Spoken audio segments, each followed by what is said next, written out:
এখানে একটা চমৎকার হাদিস মনে পড়ে গেল যে একদিন দুই ব্যক্তি একটা গ্রামের মধ্য দিয়ে যাচ্ছে। এই হাদিসটা কিতাবুত তাওহীদ গ্রন্থের মধ্যে আছে। দুজন ব্যক্তি একটা গ্রামের মধ্য দিয়ে যাচ্ছে। সেই গ্রামের মানুষরা মূর্তি পূজারী। তো ওদের পথ আটকে দিল, দিয়ে বলল যে তোমরা যেতে পারবে না সামনে যতক্ষণ না আমাদের এই দেবতার সামনে কিছু না কিছু উৎসর্গ করছো। ঠিক আছে? তো একজন বলল যে আমি কিচ্ছু দিতে পারবো না, কারণ আমি তাওহীদপন্থী মানুষ, আমি কিছুই দিব না, আমি কোনো মূর্তির সামনে কোনো নজর মানত পেশ করবো না। তখন তাকে চাপ প্রয়োগ করা হচ্ছে যে একটা মাছির ডানা হলেও দিতে হবে। সে বলল আমি মাছির ডানাও দিব না। তখন তারা সবাই মিলে তাকে ধরে হত্যা করলো। নবী সাল্লাল্লাহু আলাইহি ওয়াসাল্লাম বলছেন এই ব্যক্তি জান্নাতে চলে গেল। আর যে দ্বিতীয় বন্ধু, সেই বন্ধু বলছে আমার কাছে কিছু দেওয়ার নাই। তখন তাকে ফোর্স করা হচ্ছে একটা মাছি হলেও দিতে হবে। তখন সে একটা মাছি কুরবানি করলো, ওই স্ট্যাচুর জন্য একটা মাছি উৎসর্গ করলো। নবী সাল্লাল্লাহু আলাইহি ওয়াসাল্লাম বলছেন এই মাছিটা উৎসর্গ করার কারণে সে জাহান্নামে চলে গেছে। আমি কিভাবে বুঝাবো আপনাকে শিরক আর তাওহীদ কি জিনিস? মানে লা তুশরিক বিল্লাহি শাইআ, মানে আপনার চিন্তার মধ্যে যাররা পরিমাণ শিরকি আকীদা থাকা যাবে না। আপনার কাজ আমল, আপনার আমলের মধ্যে যাররা পরিমাণ শিরক থাকা যাবে না। আপনার কথার মধ্যে যাররা পরিমাণ শিরকের ছোঁয়া থাকা যাবে না। এই তিনটা ক্ষেত্রেই মূলত শিরক হয়। হয় চিন্তায় হবে শিরক, না হলে কথায়, না হলে কাজে। চিন্তায় কেমন? এই যে কেউ মনে করছে যে আল্লাহ বলতে কেউ নাই, নাউযুবিল্লাহ। এই মহাবিশ্ব সৃষ্টি হচ্ছে বিগ ব্যাং থেকে, কেউ সৃষ্টি করে নাই। তোমরা এগুলো পড়ো না সায়েন্সে? হ্যাঁ। তারপরে মহাবিস্ফোরণের মধ্য দিয়ে অটোমেটিকলি এটা এভাবেই সৃষ্টি হয়ে গেছে। পৃথিবী ঘুরছিল, প্রথমে উত্তপ্ত ছিল, তারপরে আস্তে আস্তে ঠান্ডা হলো, পরে হঠাৎ করে ওখানে প্রাণ চলে আসলো। হ্যাঁ, তারপরে কোথা থেকে জানি মানুষ আসলো, তারপর মানুষ গাছের ছাল বাকল করে থাকতো, বন জঙ্গলে ঘুরতো আর পশু শিকার করতো। সব বোগাস কথাবার্তা, মিথ্যা কথাবার্তা। এগুলো একটা কথার সাথে কোরআন সুন্নাহর কোনো মিল নাই। এই প্রত্যেকটা কথা পশ্চিমা সভ্যতা থেকে এখানে আসছে। এই প্রত্যেকটা কথা কোরআন সুন্নাহ বিরোধী। মানুষ না কখনো গাছের ছাল পাতা পরে ছিল, আর না কখনো বন্য প্রাণীর মতো জীবনযাপন করত। মানুষ সৃষ্টির শুরু থেকেই সভ্য ছিল। আল্লাহ রাব্বুল আলামিন আদম আলাইহিস সালামকে কি নগ্ন করে পৃথিবীতে পাঠিয়েছিলেন? তাকে পোশাক দিয়েছেন, তাকে জীবন উপকরণ শিক্ষা দিয়েছেন, ওয়াহির জ্ঞান দিয়েছেন, এবং এই পৃথিবীতে চলার জন্য যা যা প্রয়োজন সব কিছু আল্লাহ রাব্বুল আলামিন তাকে ওয়াহির মাধ্যমে শিক্ষা দিয়েছেন। সভ্যতা শুরু হয়েছে একজন নবী দ্বারা। সে নবীর নাম কি? আদম। প্রত্যেক যুগে যুগে সভ্যতা এগিয়ে গেছে নবীদের দ্বারা। আর এখন আমাদের এই সমাজবিজ্ঞান বইগুলোতে পড়ানো হয় সভ্যতা শুরু হয়েছে রোমকদের দ্বারা, গ্রিকদের দ্বারা, পশ্চিমাদের দ্বারা, তাই না? এর বাইরে কিচ্ছু নাই। ফিলোসফি পড়েন, ফিলোসফির প্রত্যেকটা বই এরকমই লেখা আছে। অথচ সভ্যতা শুরু হয়েছে নবীদের দ্বারা, আর সভ্যতা শেষও হবে একজন নবী দ্বারা। তার নাম কি? এবং তিনি অচিরে আগমন করবেন ইনশাআল্লাহ তাআলা। সেটা হতে পারে 100, 200, 300 বা 500 বছরের মধ্যে, আল্লাহু আ'লাম। কিন্তু সভ্যতা শেষ হবে একজন নবীর হাতে। তো যাই হোক, এই প্রতিটা কথায় যেমন আল্লাহ বলতে কেউ নাই, বা আল্লাহর সাথে আরও ইলাহ আছে নাউযুবিল্লাহ, বা পৃথিবী মহাবিশ্ব আল্লাহ সৃষ্টি করেন নাই, বিগ ব্যাং থেকে সৃষ্টি হয়েছে, এগুলো চিন্তাগত শিরক। শিরক এমনও শিরক আছে এখন আধুনিক শিরক, যে বিজ্ঞান কোনো কিছুকে প্রমাণ করলে মানুষ বিশ্বাস করে, বিজ্ঞান প্রমাণ না করলে মানুষ বিশ্বাস করতে চায় না। বিজ্ঞান বলছে এই ছবি এত বছর আগের, মানুষ বিশ্বাস করে। আল্লাহ পাক বলছেন যে এরকম কোটি কোটি বছর আগে মানুষ বলতে কিছুই ছিল না, মানুষের অস্তিত্বই ছিল না, পরে মানুষকে আল্লাহ পাক সৃষ্টি করলেন। হ্যাঁ, তারপর নাম শেখালেন, জান্নাতে রাখলেন, পরে সেখানে পরীক্ষা নেওয়া হলো, দুনিয়াতে পাঠালেন। মানুষ বিশ্বাস করতে চায় না। বিজ্ঞান যদি বলে যে জান্নাত বলে কিছু আছে, মানুষ বিশ্বাস করবে। হ্যাঁ, নাসা যদি বলে জাহান্নাম বলতে কিছু আছে, মানুষ বিশ্বাস করবে। তো কোরআনে বলা আছে জান্নাত জাহান্নামের কথা, মানুষ বিশ্বাস করতে চায় না। নাস্তিকরা বলে এগুলো মৌলবাদী কথাবার্তা। ধর্মান্ধ নাকি আপনি? ধর্মান্ধ নতুন শব্দ এসেছে। অন্ধভাবেই ধর্ম পালন করতে হয়। ধর্মকে নাজিল করেছেন আল্লাহ পাক। আমি কি আল্লাহর চাইতে বেশি বুঝি? তাহলে আমি যদি আল্লাহর ইচ্ছার সামনে নিজেকে আত্মসমর্পণ করে দেই, তাহলে তো আমি ধর্মান্ধই হলাম। তো সমস্যা কোথায়? তো ধর্মান্ধ না হলে আপনি ইসলাম পালন করবেন কেমন করে? আল্লাহর চেয়ে কি আপনি বেশি দেখতে জানেন? আল্লাহর দৃষ্টির চেয়ে কি আপনার দৃষ্টি বেশি প্রখর? আল্লাহ পাক যেটা দেখছেন, যেটা ওহী করেছেন, আমি চোখ বন্ধ করে সেটা পালন করছি, তা আমি তো অন্ধভাবেই ধর্ম পালন করব নাকি? কথা বুঝতে পারেন নাই? ইসলামের মৌলিক যে বিষয়গুলো, সালাত, কালিমা, সওম, যাকাত, হজ, এগুলো মৌলিক না? ইসলামের মৌলিক বিষয়গুলো মেনে চলাই তো মৌলবাদ। ইসলামের মৌলিক বিষয়গুলোকে মেনে চলবো বলেই তো আমি মৌলবাদী। আর যদি মৌলিক বিষয় না মানেন, নামাজ মানি না, কালিমা মানি না, যাকাত মানি না, তাহলে আপনি তো ইসলাম মুসলিম থাকছেন না। তাহলে মুসলিম হতে হলে তো আপনাকে মৌলবাদী হতেই হচ্ছে। কোন শব্দকে কিভাবে তা'উইল করে আল্লাহ ভালো জানেন। তো কোরআন এবং সুন্নাহ অন্ধভাবেই মানতে হবে।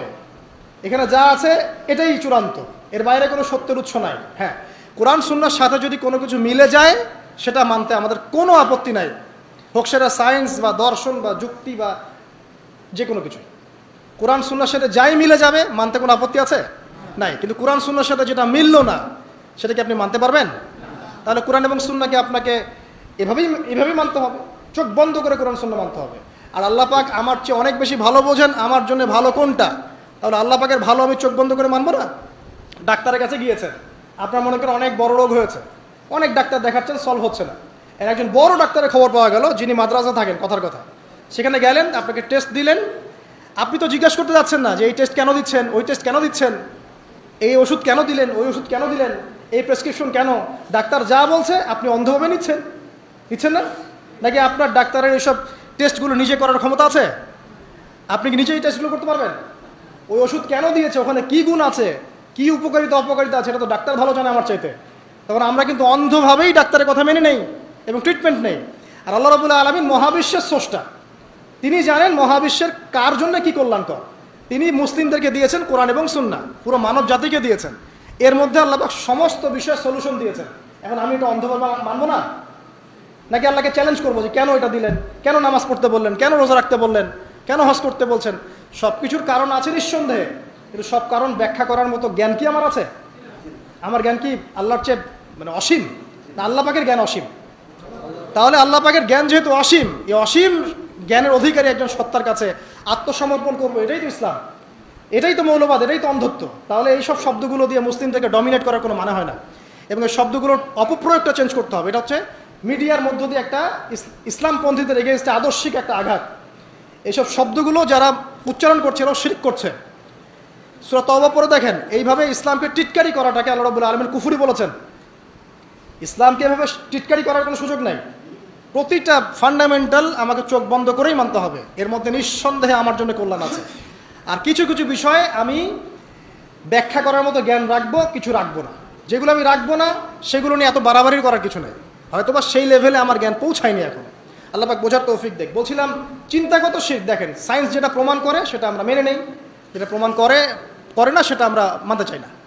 তো এই যে একটা শিরক, চিন্তাগত শিরক, এখন এই আধুনিক শিরকে আমরা ভুগছি। এগুলো আধুনিক আরও অনেক শিরক আছে।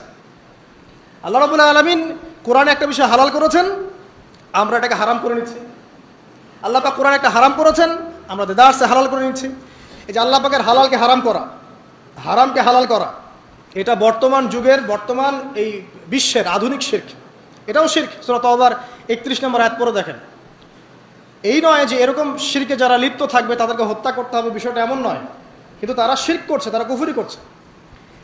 আরও আছে ব্যাপার, এই যে কেউ চিন্তা করছে আল্লাহ ছাড়া কেউ আমার দোয়া কবুল করতে পারে, আল্লাহ ছাড়া কেউ আমার উপকার করতে পারে, আল্লাহ ছাড়া কেউ নাউযুবিল্লাহ আমার অপকার করতে পারে, আল্লাহ ছাড়া কেউ জীবন দিতে পারে বা মৃত্যু দিতে পারে, আল্লাহ ছাড়া কেউ সন্তান দিতে পারে, ইত্যাদি ইত্যাদি। মানুষ চিন্তা করছে না?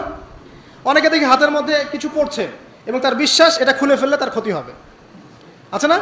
অনেকে টিয়া পাখি দিয়ে ভাগ্য পরীক্ষা করছে না? অনেকে যে রাশিফল দিয়ে ভাগ্য পরীক্ষা করছে না? আগামীকাল কি হবে একদম স্পেসিফিকলি বলে দিচ্ছে, যেটাই হবে। এই যে বিষয়গুলো, এগুলো সবই কিন্তু শিরকের মধ্যে অন্তর্ভুক্ত। ভবিষ্যৎ সম্পর্কে কিছু বলতে হলে বলতে হবে আল্লাহু আ'লাম বিসসাওয়াব, আল্লাহ পাক ভালো জানেন। তবে আপনি এস্টিমেট করতে পারেন, সেটা অন্য বিষয়। আলামত সায়েন্সে কথা বলা হচ্ছে কিয়ামতের সায়েন্স, এই সায়েন্সগুলো আসবে। এই সাইনগুলো যখন আসবে তখন বুঝে নিতে হবে যে কিয়ামত নিকটবর্তী, কিন্তু কেউ বলতে পারবে না এক্স্যাক্টলি কত সালে, কত মাসে, কত বছরে কিয়ামত হবে। আল্লাহু আ'লাম বিসসাওয়াব। তো এরকম চিন্তাগত প্রচুর শিরক আছে, প্রচুর শিরক। এগুলো জানার জন্য আপনারা কিতাবুত তাওহীদ নামে একটা গ্রন্থ আছে, পড়তে পারেন। 2 নম্বর আমলগত শিরক। দেখেন আমলগত অনেক শিরক আছে। কীরকম? এই যে কেউ আল্লাহ ছাড়া কাউকে সিজদা করছে, আল্লাহ ছাড়া কারো কাছে দোয়া করছে, আল্লাহ ছাড়া অন্য কারো কাছে নজর করছে, মানত করছে। হ্যাঁ, অনেকে দেখা যায় যে কবরে গিয়ে গরু জবাই করছে, খাসি জবাই করছে, করছে না? মৃত ব্যক্তির সন্তুষ্টি অর্জন করার চেষ্টা করছে। এই যে কাজগুলো আছে আপনার কর্মগত শিরক, এগুলোর মধ্যে লিপ্ত থাকলেও কিন্তু এই মুআজ বিন জাবাল রাদিয়াল্লাহু আনহুর হাদিস থেকে আমরা আসলে শিক্ষা নিতে পারি নাই, এখান থেকে বাঁচতে পারছি না। আরেকটা আছে কথার মধ্যে শিরক। কীরকম? অনেকে দেখা যায় বিভিন্ন রকম কথা বলে ফেলি, এমন এমন কিছু কথা বলি যেগুলো আসলে শিরকের পর্যায়ে চলে যায়। যেমন কি এই যে আমরাই সমস্ত ক্ষমতার অধিকারী, শিরক। যদি বলি যে আমরা এই বিশ্বের নিয়ন্ত্রণ, শিরক। যদি বলি যে বৈষয়িক জীবনে আমরা যা ডিল করব সেটাই, এখানে ধর্মের কোনো ঢোকার কোনো স্বাধীনতা নাই, শিরক। অর্থনীতি নিয়ে কথা বলতে গেলে যদি বলেন যে ইকোনমিক লাইফে আমরা ভালো মন্দ যা বুঝি এটাই, এখানে মৌলবাদী কোনো কনসেপ্ট ঢুকানো যাবে না, কোনো ধর্মান্ধ কনসেপ্ট ঢুকানো যাবে না, ধর্মকে এখানে আনা যাবে না, শিরক। ইভেন আপনি পলিটিক্স করছেন, সেখানে যদি বলেন যে এখানে আমি যা বুঝি তাই, এখানে ধর্মের কোনো অনুপ্রবেশ নাই, শিরক। আপনি ধর্মকে 5 পয়সা দাম দেননি এখানে, অথচ ইসলামের প্রতিটা বিষয়ের হেদায়েত ছিল, আপনি নেন নাই। যদি বিশ্ব যারা ডিল করছে এখনকার, এরা যদি বলে যে আমরাই বিশ্বের হর্তাকর্তা, ভাবখানা তো ওইটাই, বিশ্বের হর্তাকর্তা তারাই এখন। কিভাবে এক দেশের সাথে আরেক দেশের যুদ্ধ লাগানো যাবে, কিভাবে আরেক দেশে অস্ত্র বিক্রি করা যাবে, কিভাবে ওইখানে মহামারী ছড়ানো যাবে, কিভাবে শান্তিপূর্ণ মুসলিম রাষ্ট্রের মধ্যে একটা সন্ত্রাসী ইস্যু সৃষ্টি করা যাবে, কিভাবে ইকোনমিক স্যাংশন দেওয়া যাবে, একটা দেশকে কেমন ডমিনেট করা যায়, এগুলোই চিন্তা সারাদিন। বিশ্বটাকে এখন নিয়ন্ত্রণ করছে বদ শ্রেণীর কিছু মানুষ, পাপী, বদ এবং ফাসেক, মোশরেক এবং কাফের টাইপের কিছু মানুষ, এবং এরা সারা বিশ্বটাকে ধ্বংস করে ফেলেছে এখন। এখানে না আছে কোনো মানবতা, না আছে কোনো আল্লাহ রাব্বুল আলামিনের ঐশী কোনো গ্রন্থ, কোনো বিধান, না আছে কোনো সাম্য, না আছে কোনো বাকস্বাধীনতা, না আছে কোনো মুসলিমদের অধিকার, না আছে শিশুদের কোনো অধিকার, না নারীদের কোনো হিজাবের অধিকার, কিছুই নাই। পুরো বিশ্বটাকে এখন শয়তানি দাসত্বের মধ্যে নিয়ে আসা হয়েছে। এই সব কিছুই শিরকের অন্তর্ভুক্ত। এরা আল্লাহ পাকের বিধানের 5 পয়সা পরোয়া করে না। আর যে ব্যক্তি আল্লাহ পাকের বিধানের 5 পয়সা দাম দেয় না, নিজের মন গড়া বিধান দিয়েই পুরো বিশ্ব পরিচালনা করে, এগুলো শিরকি কনসেপ্ট। এই সমস্ত মানুষকে একদিনের মধ্যে আল্লাহ পাক যদি ধ্বংস করে দেন, আল্লাহ পাকের যাররা পরিমাণ ক্ষতি হবে না। আর এই সমস্ত মানুষকে যদি একসাথে আল্লাহ পাক উল্টা করে এই আপনার জাহান্নামে নিক্ষেপ করেন, আল্লাহ পাকের কিচ্ছু যায় আসবে না। এই জন্যই একটা হাদিস বলে রাখি, কিয়ামতের মাঠে 1999 জন মানুষকে আল্লাহ পাক জাহান্নামে দিবে। দেখে নিন, কিয়ামতের দিন 1999টা মানুষকে আল্লাহ পাক জাহান্নামে দিবে, দেখে নিন, নাউযুবিল্লাহ। আর 1% মানুষ জান্নাতে যাবে। এই কথা শোনার সাথে সাথে সাহাবায়ে কেরাম রাদিয়াল্লাহু আনহুম ভয়ে কাঁপতে শুরু করলেন। নবী সাল্লাল্লাহু আলাইহি ওয়াসাল্লাম বললেন, তোমরা দুশ্চিন্তা করো না, কারণ জান্নাতীদের মধ্যে আমার উম্মতের সংখ্যাই হবে সবচেয়ে বেশি। কিভাবে যাবে? ওই যে ব্যক্তি তার আমল নামায় কোনো শিরক নাই, আল্লাহ পাক তাকে মাফ করে দিবেন ইনশাআল্লাহ। আল্লাহ পাক বলেছেন, যত বড়ই পাপ করুক না কেন, আল্লাহ পাক যে কোনো পাপ মাফ করতে পারেন যদি আমল নামায় শিরক না থাকে। কিন্তু এখনকার বিশ্বের প্রতিটা সেক্টরে শিরক আছে, আপনি ভালো করে চোখ দিয়ে দেখেন। পড়াশোনাতেও শিরক আছে, লেখাপড়ার মধ্যেও শিরকি আকীদা ঢুকিয়ে দেওয়া হয়েছে। অর্থনীতি, ওগুলো পলিটিক্স টলিটিক্স তো বাদ, ওগুলো তো আগেই শেষ। এখন পড়াশোনার মধ্যেও শিরক ঢুকিয়ে দেওয়া হয়েছে, ধর্মের মধ্যেও শিরক ঢুকিয়ে দেওয়া হয়েছে। শিরক থেকে বাঁচা খুবই ডিফিকাল্ট। এই জন্য নবী সাল্লাল্লাহু আলাইহি ওয়াসাল্লাম এখানে বলছেন, তোমাকে জ্বালিয়ে দেওয়া হয় বা হত্যা করা হয়, শিরক করো না কখনো। আর হাদিসে বলছেন, যে ব্যক্তি শিরক মুক্ত আমল নিয়ে আল্লাহর সাথে সাক্ষাৎ করবে, আল্লাহ পাক তার সামনে আসমান জমিন সমান রহমত নিয়ে সাক্ষাৎ করবে ইনশাআল্লাহ। মানে ধরে নেন, এটা ধরে নেন যে আপনি যদি শিরক না করেন, যে কোনো পাপ আল্লাহ আপনাকে মাফ করতে পারে, যে কোনো পাপ, এবং ইনশাআল্লাহ আপনি একদিন না একদিন জান্নাতে যাবেনই যাবেন ইনশাআল্লাহ। তবে শিরক থেকে বেঁচে থাকতে হবে, এটা খুবই ডিফিকাল্ট। আল্লাহ পাক তৌফিক দান করুন, আমিন।